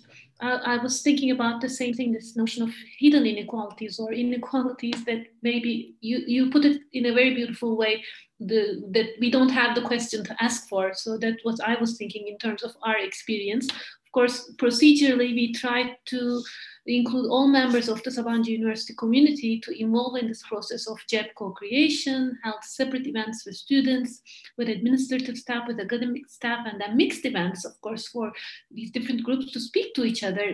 We always speak to each other, but we don't speak to each other about gender and diversity in the university. And substantially, this helped us think of each action in terms of these different perspectives, but I'm quite sure that there are many perspectives that maybe we didn't hear. And this might be partly because they didn't come up, and partly because of maybe our own biases and our own positionality, that maybe we don't have the words to think from that position. And maybe Ayşegül can continue. Yes, I think that was really a very insightful remark on how we need to keep expanding our notion of intersectionality into, you know, horizons that we're not even aware of at this point. And so how can we keep that as an open conversation structurally as we establish these institutional mechanisms, I think is an important question for us all. For instance, the question of disability came as I was listening to Yeşim. None of us talked about it in this past hour and a half either. And yet it's really crucial to thinking about gender equality at our institutions. So intersectionality, I mean, I have to say that as we had this, you know, bottom-up process of co-creation, we were positively surprised that issues of intersectionality came up, especially in relation to the need to have a non-binary language to talk about, you know, sex and gender and sexual orientation and gender identity. These were voiced by some of the people who are not gender studies scholars, and some of them, you know, male scholars or administrators at the university. And so it created a really good conversation. We have also been lucky, as we discussed before, to have a number of administrative units, exactly as Mary Lou was saying, a lot of administrators and their directors, especially women directors, like our HR director, İdil Şeker, and her whole team. They have been so open to thinking about, I mean, not only integrating gender into their operations, but thinking about it in intersectional terms from the very beginning. So that was really heartening for us. Our Dean, Meltem Müftüdarbaş, talked in her opening speech yesterday also about LGBTI inclusion and work-life balance, and also, I mean, indirectly addressing the question of class that Yeşim was alluding to. She mentioned her new strategy as a dean to let everyone know that our staff are not going to answer any emails sent after 6 p.m. I mean, they can choose to do so, but they will wait till the next day, you know, on a regular basis. And, you know, at this time of the pandemic, when our lives become 24 hours of, you know, communication, whether it's via Zoom or over email, it's really an important intervention. But I think we have a long way to go. And one issue I think is to come back to what Mary Lou was saying, establishing a culture of equality. What are the structural mechanisms to ensure equality? Like Mary Lou, you don't have an equality officer, do you, at the university? No. As far as I know, no Turkish university has an equality officer. In the EU context, you know, there have been, of course, other mechanisms established before or simultaneously with gender equality mechanisms. And usually gender equality is addressed in the context of larger questions of equality. And there's an equality officer. In fact, we were talking with someone the other day in Spain. A university has a vice rector for equality, you know, and gender equality is part of their work. So that's where we're headed, I think, at the European level, and that's where our universities should be headed as well. But what does it mean in our context to be establishing mechanisms of gender equality in the absence of a larger mechanism of, you know, equality at large? At our university, there is an anti-discrimination statement. I think we're one of the few universities that has one. Kadir has too, I know. And that's amazing. I mean, it's really important to have those statements and policies, but how to integrate gender with larger questions of discrimination and equality, I think will continue to be a significant question for all of us in the days, weeks, and months, and perhaps years to come. Thank you very much. My next question is to Ayşe Ayatalı. Since EGERA was completed before the other projects, can you please talk a little bit about how you achieved or aim to achieve sustainability of the outcomes? Would you have any suggestions for us, for the audience? Well, I'm not very sure whether I will be presenting any positive outlooks or any hope from our side of the project. Sustainability is a problem. Sustainability is a major, major problem. I mean, our experience is not necessarily a good experience because even though, I mean, the culture of Middle East Technical University, even though we're a public university, has always been sort of participation and has always been aiming institutionalization. And we were hoping that through EGERA, we were going to have more institutionalized mechanisms through charters that were endorsed by the Senate of the university. And because we had this very long history of feminism in the university from 1980s, really, we would be able to have a longer sort of perspective and will be able to sustain. And we had already this, of course, had the program. We already had this Center for the Prevention of Harassment and Promotion of Gender Equality. So it was this unit that was established. So we hoped that this would go on for a long time. Well, now where do we end? Almost the same time as EGERA ended, the university administration changed. The university administration changed, and the atmosphere in Turkish politics regarding gender equality has changed. Because we are a public university, I mean, you will find this very difficult to understand. Our international colleagues will find it very difficult to understand. I mean, even the notion of the concept of gender now, like many European countries, like in Poland or in Hungary, is almost a forbidden word in Turkey. Now we can talk about equality between men and women. We can talk about equal opportunity. We can talk about gender equity, but gender as a word is a difficult word. So we don't necessarily have the institutionalized forms as we expected to have. Well, as I've said earlier, the younger academics, because of many reasons, including the attempts of EGERA, are more gender sensitive. So in that sense, I mean, probably forward-looking issue, our forward-looking optimistic issue, optimism for future is this embedded gender equality concept into our culture, because METU is a leftist university, because METU is egalitarian in its culture, even though there are question marks about that as well. However, we also achieved to put gender equality as an important value into the strategic plan of the university. But to say the truth, who cares about strategic plannings of the universities? I mean, every institution in Turkey has to have a strategic plan now.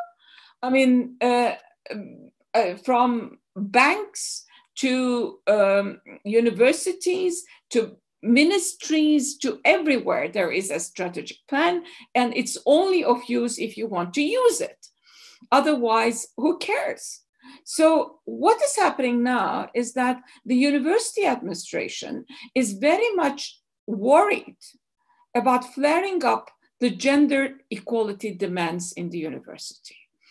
Not necessarily because they are against gender equality, but because if it attracts media attention, and if we become more visible to Higher Education Council, and of course to the President's office, then there will be trouble, not necessarily for us, for the university as a whole, but for the management of the university. The president of the university does not feel comfortable with this.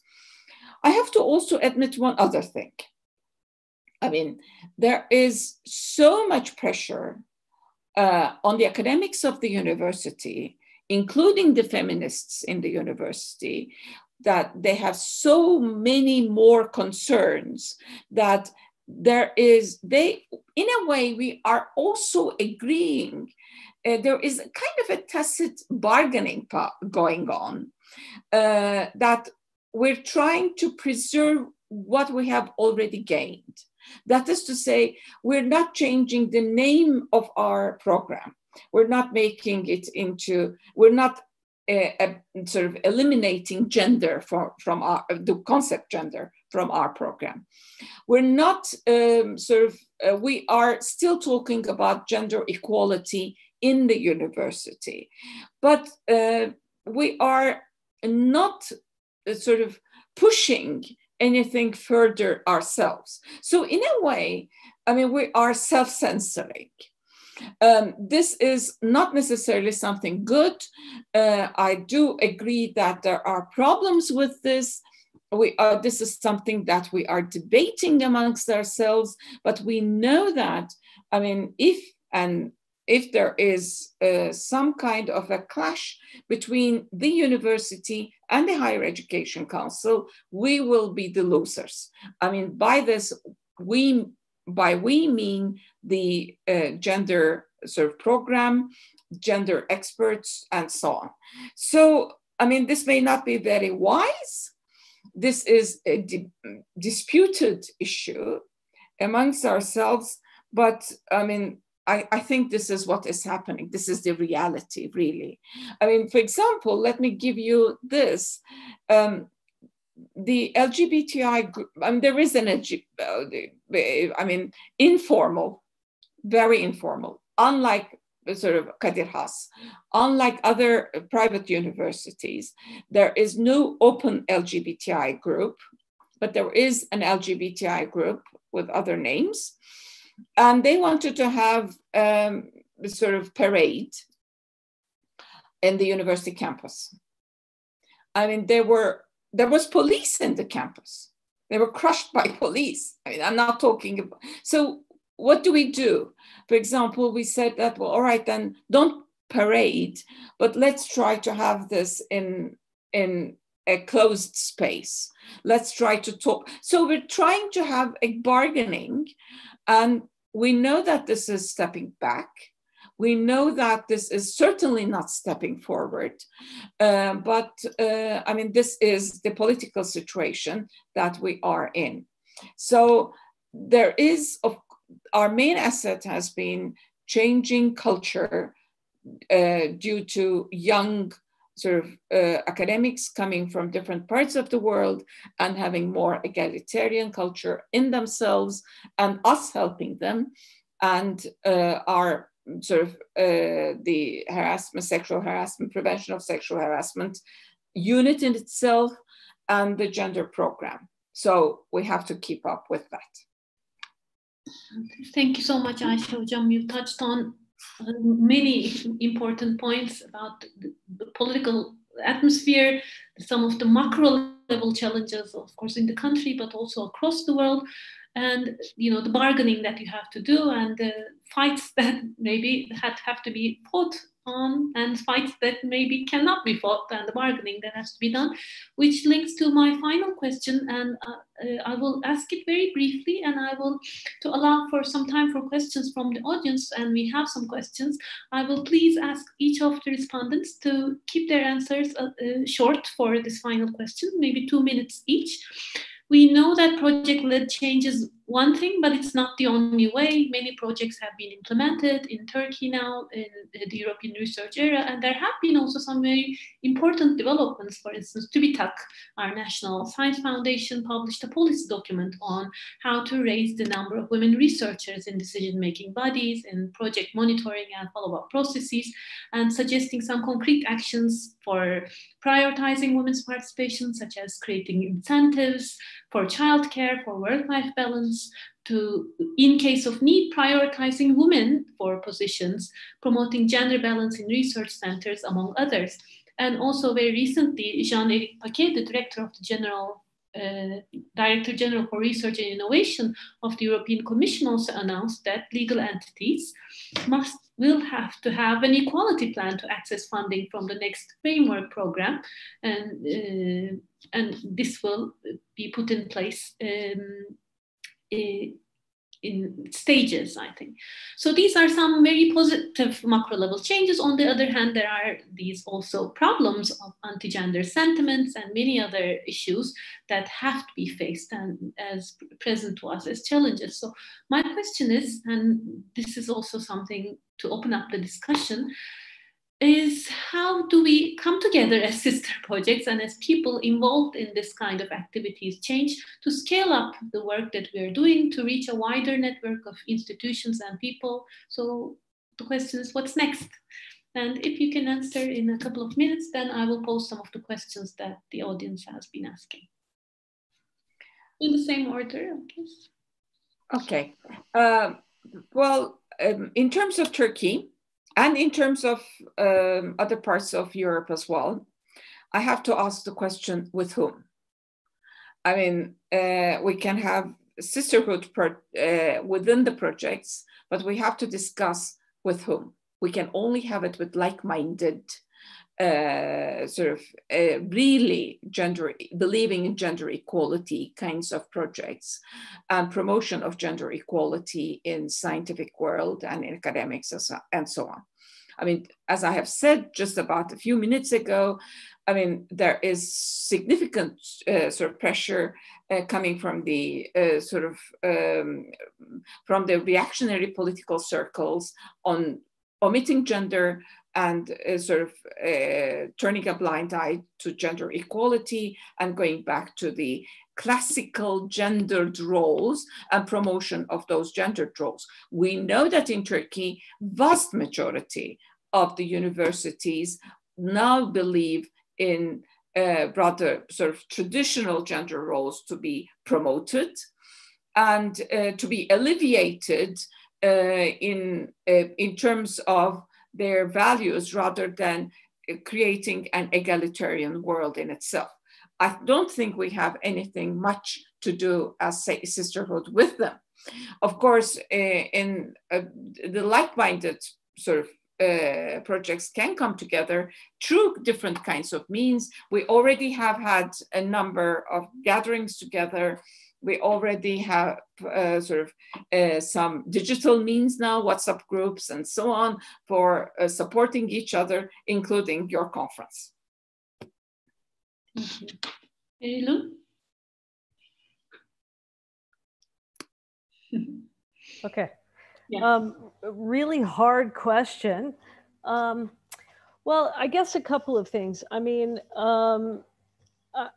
I think we need to do our best to reach out to as many people as we can. I mean, there are a lot of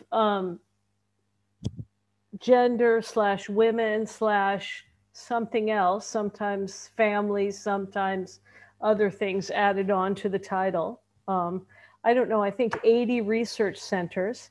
I know that, you know, many of them are perhaps not like-minded, if you will, to borrow a phrase from Ayşe Hoca.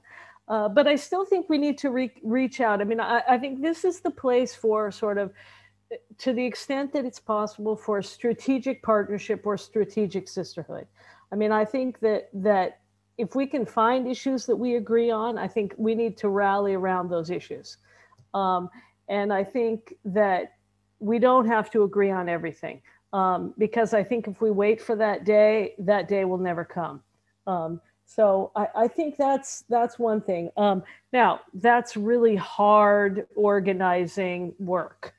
I think that, you know, maybe going in a slightly different direction, and I think Ayşe Hoca also touched on this with the bargaining that we find ourselves in. Particularly at private universities, are stuck in, you know, a very crushing imperative for projects and publishing. I mean, the pressure on, at least on us at Kadir Has, is absolutely immense.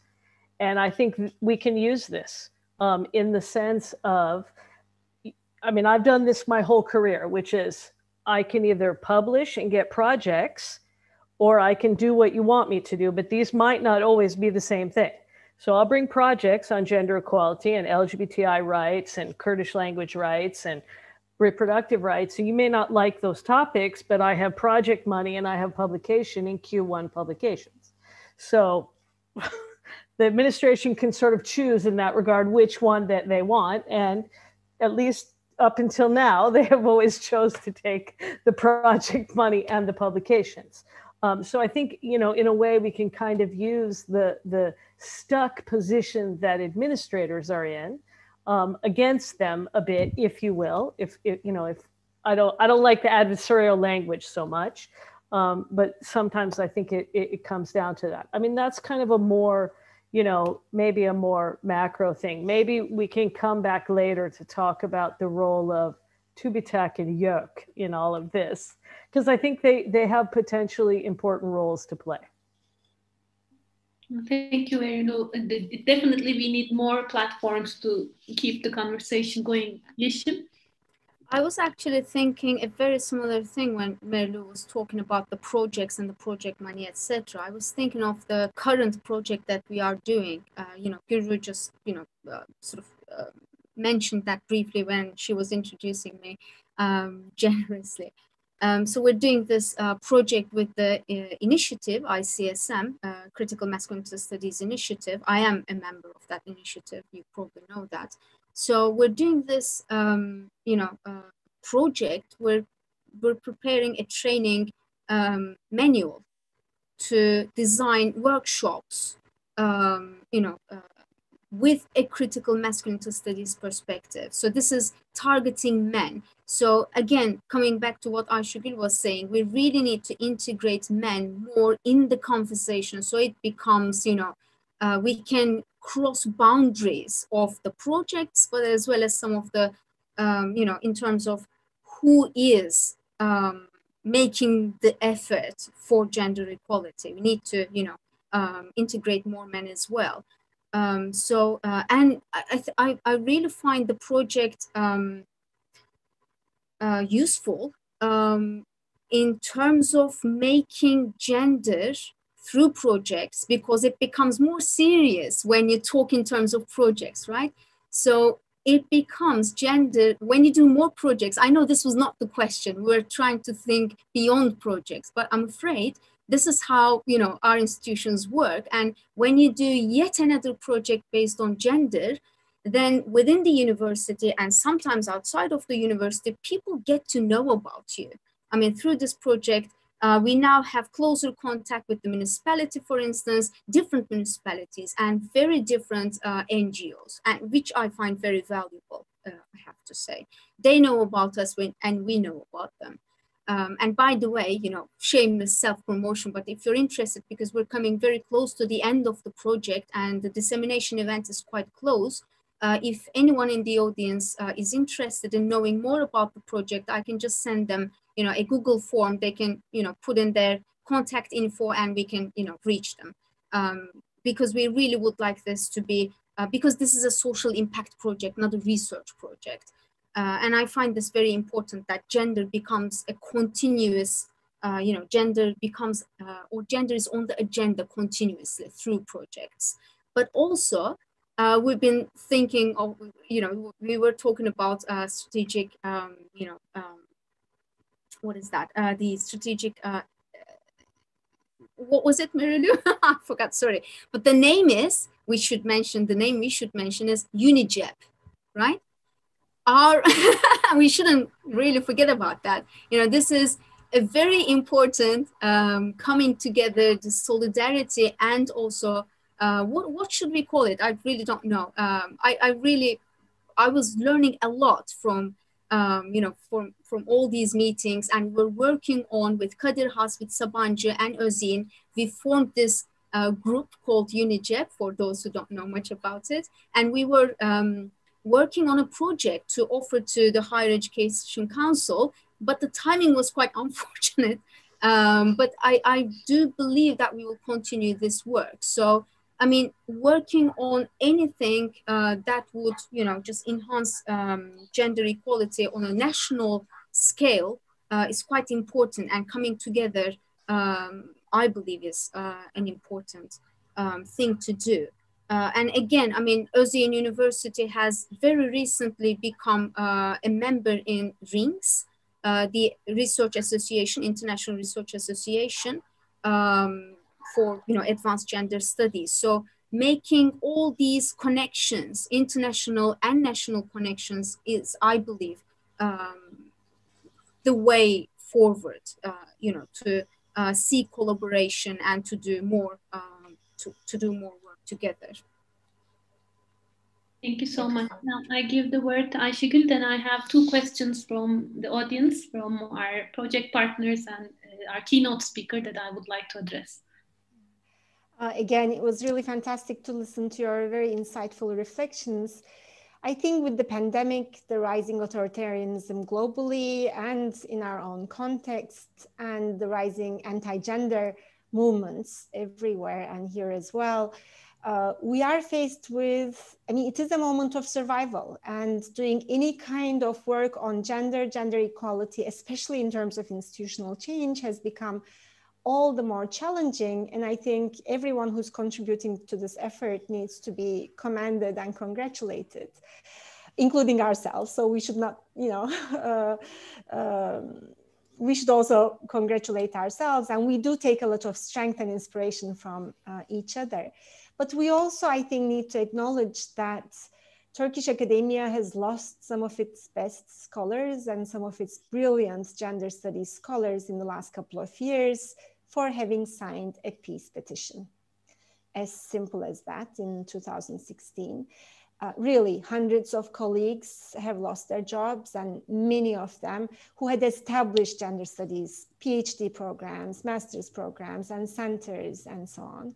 Although the Constitutional Court has recognized this as an act of freedom of expression, and although we have been acquitted in court, many of our colleagues have lost their jobs. I mean, we are among the lucky ones whose universities did not take that action, although we faced legal challenges. Some of our colleagues have had to leave Turkey to continue their academic careers, and some others were not able to leave because their passports were confiscated, and they had to leave research and teaching careers behind. And they were really amazing teachers and advisors and researchers.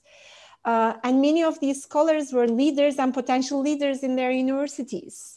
So talking about leadership, we've lost a lot. Maybe it may be impossible to reverse this loss, but how can we make it possible for them, for at least some of them, to resume their academic careers if they wish to do so? I think will be an important question for Turkey and for all of us in the future.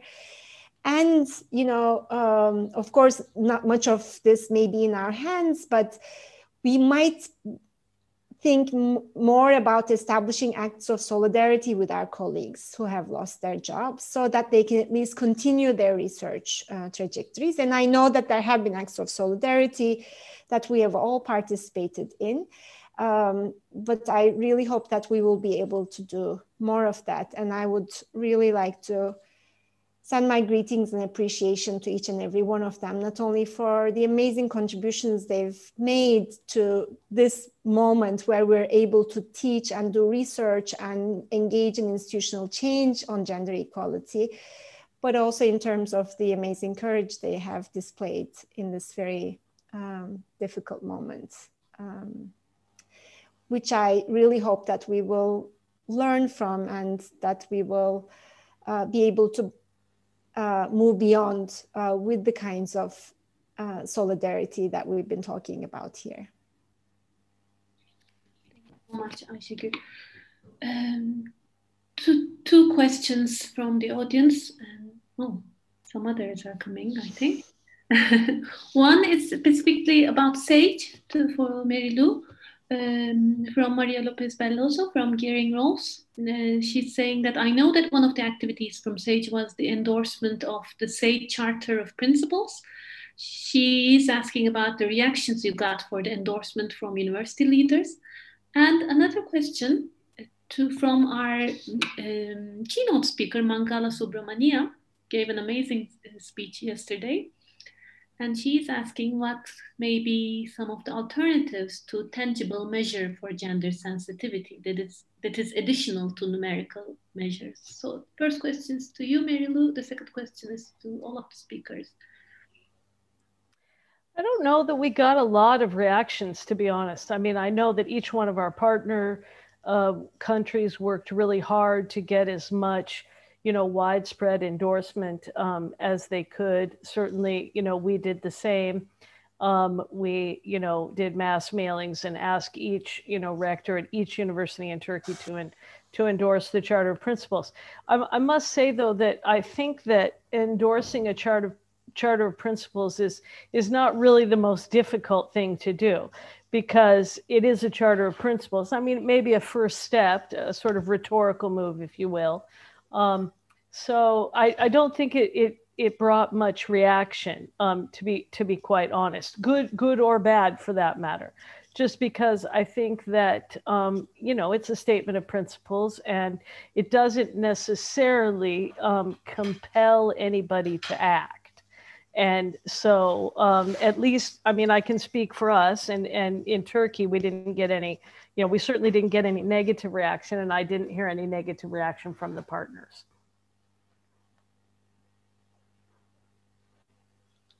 Do any of our speakers want to answer Mangala's question about alternatives to tangible measure for gender sensitivity, aside from numerical measures, of course?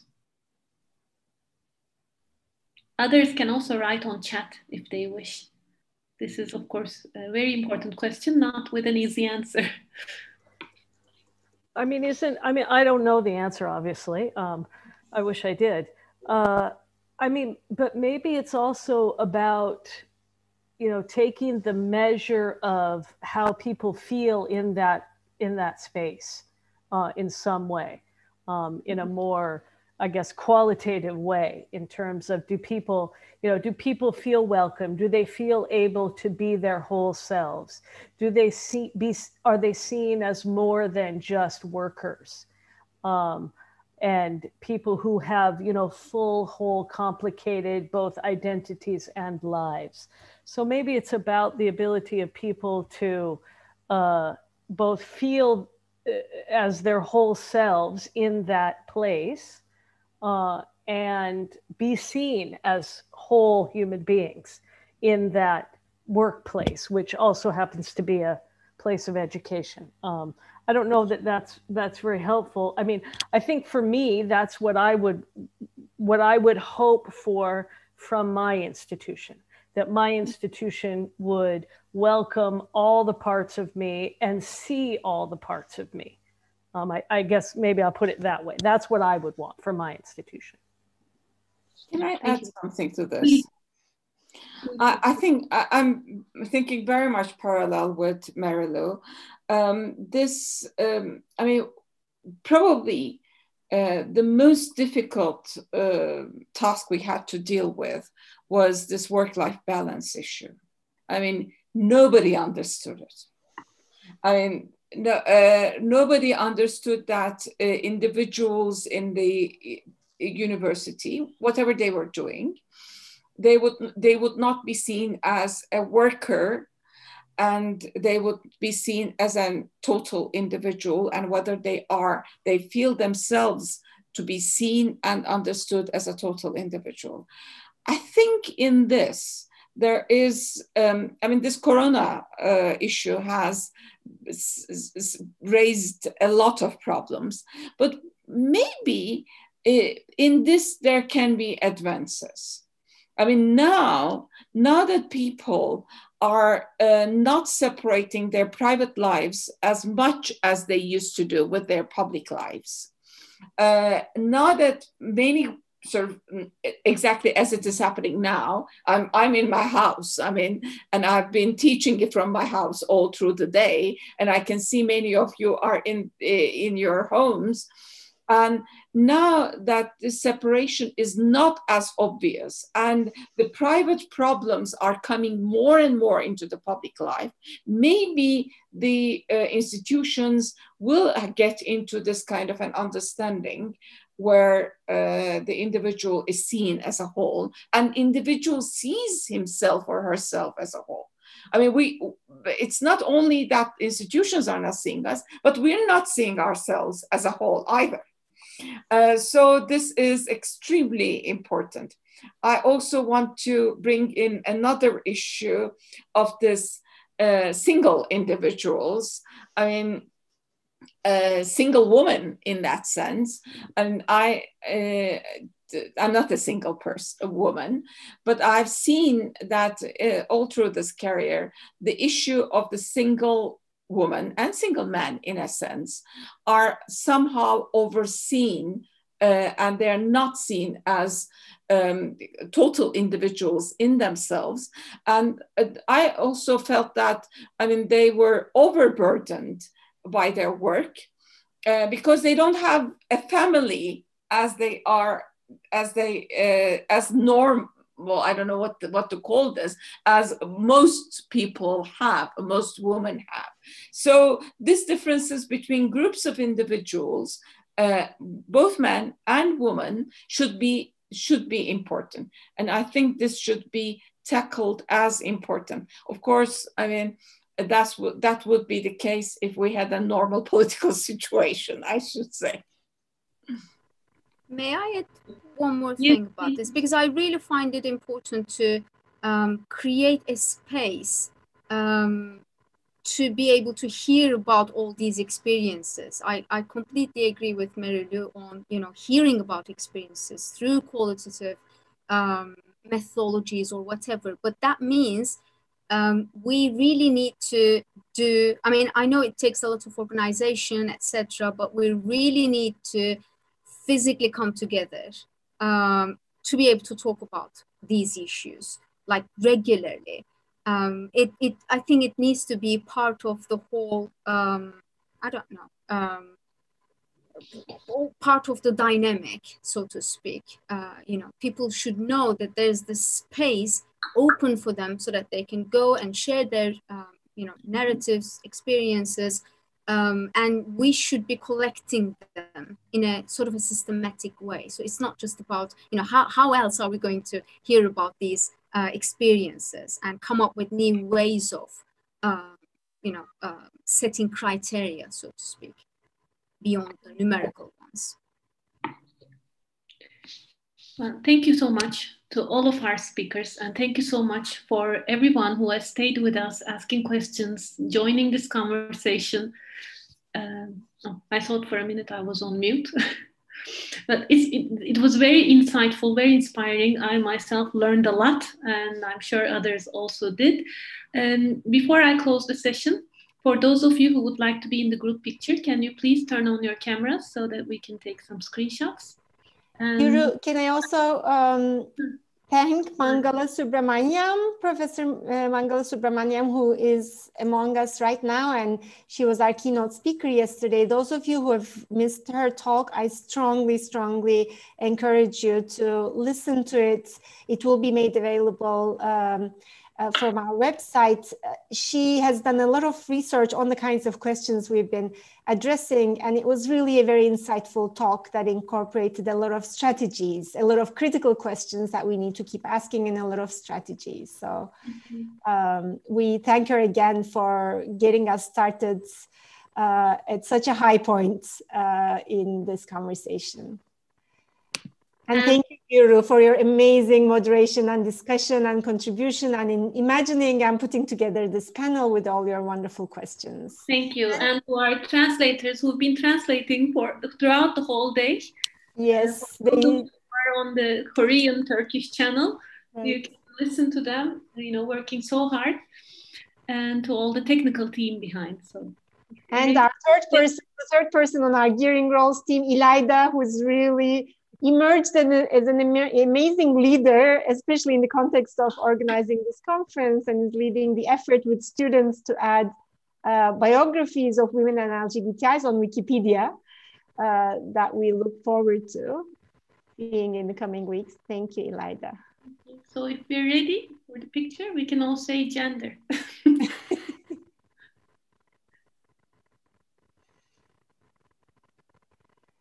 And as we say that, can we also thank our wonderful organizer, Maria Lopez, and the Deusto team for keeping us together throughout this project, and for their really inspiring leadership. And everyone in the Gearing Roles team, that to me has been a huge inspiration. I really, really feel grateful to be a part of this amazing team. Did we take the pictures? Are we good to go? See you tomorrow for the rest of the roundtables. Yes. More roundtables tomorrow again on leadership, and we'll have leaders joining from each of our implementing institutions. So we're looking forward to it. Have a good rest of the day or evening, depending on where you are. Thank you all. Thank you very much. Thank you. Us.